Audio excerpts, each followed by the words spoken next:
If you ask artificial intelligence how politicians behave during election campaigns, you might receive the following general statement.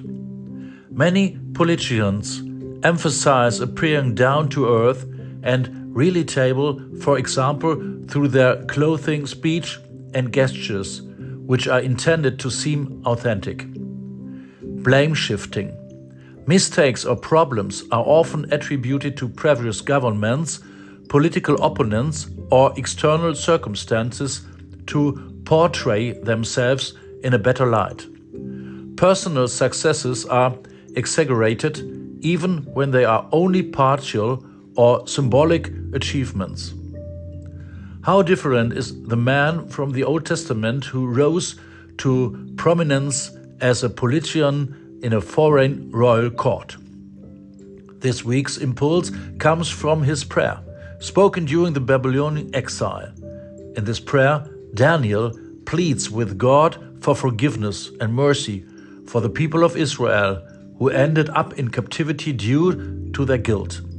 The prayer is an expression of profound humility and acknowledgement of the unconditional dependence on God's mercy. Daniel acknowledges that neither he nor the people can claim any right to God's help. He says, "We present our prayers before you and rely not on our righteousness, but on your great mercy." Daniel does not appeal to human merit, but to the inexhaustible and undeserved mercy of God, which is highlighted as a central attribute of God in the Old Testament. This verse teaches that human beings cannot stand before God by their own strength or righteousness. Just as people who behave as described at the beginning seem untrustworthy, those who believe they can impress God with their own merits and accomplishments must also appear untrustworthy to Him. Daniel's prayer shows how important it is to approach God with reverence but also with trust, not with pride and arrogance. Prayer is not a monologue, but an opportunity to place our weaknesses, hopes, and trust in God's hands.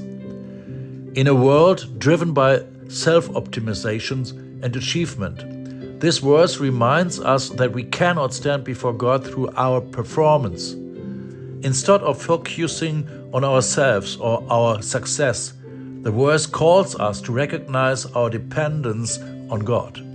It leads us to understand, as theologian Paul Tillich once said, that faith means calling our dependence on God our greatest happiness. Practically, this means I conditionally take time in prayer to ask God for help, grace, and guidance instead of relying solely on my own strength. I know I'm called to show mercy to others. Even if someone has wronged me, I'm called to forgive because God has forgiven me.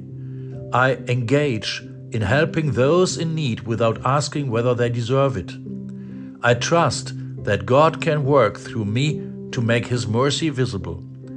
I magnify Him as it becomes less about me and more about Him.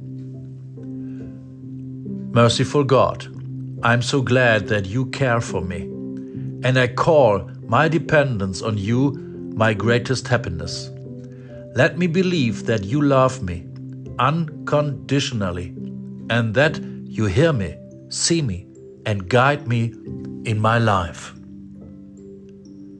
Amen.